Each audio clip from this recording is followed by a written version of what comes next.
fianco mio guardando rapita di rivederti ansiosamente anelo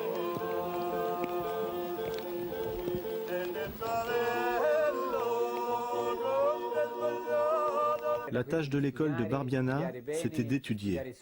D'étudier bien, d'étudier beaucoup, 7 jours par semaine. On ne connaissait pas le dimanche, on ne connaissait pas de jours fériés. La nécessité de travailler 12 heures par jour, 363 jours par an, s'expliquait par le fait qu'il fallait rattraper des siècles de retard culturel de ces campagnes.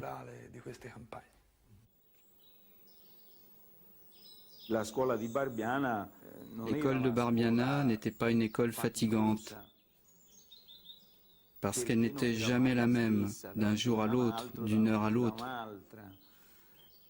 Elle faisait des leçons d'astronomie. Je trouvais ça que c'était fascinant, parce que quand même, ils étaient plus capables de comprendre. Ils regardaient le ciel.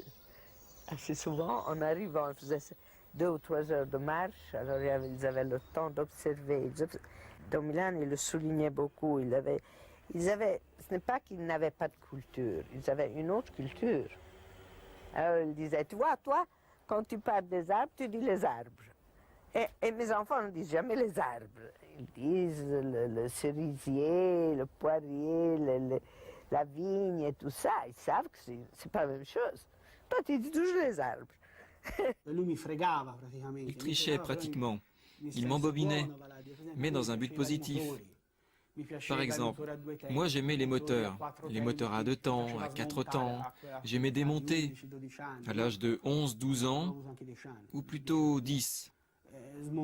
Démonter, remonter. Qu'est-ce que c'est qu'un moteur à essence, à gazole, le piston? Je passais des heures à voir ce que c'était.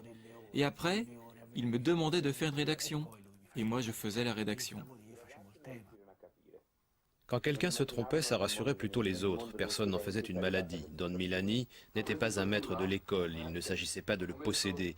Il n'y avait pas de notes, il n'y avait pas de premier, il n'y avait pas de dernier.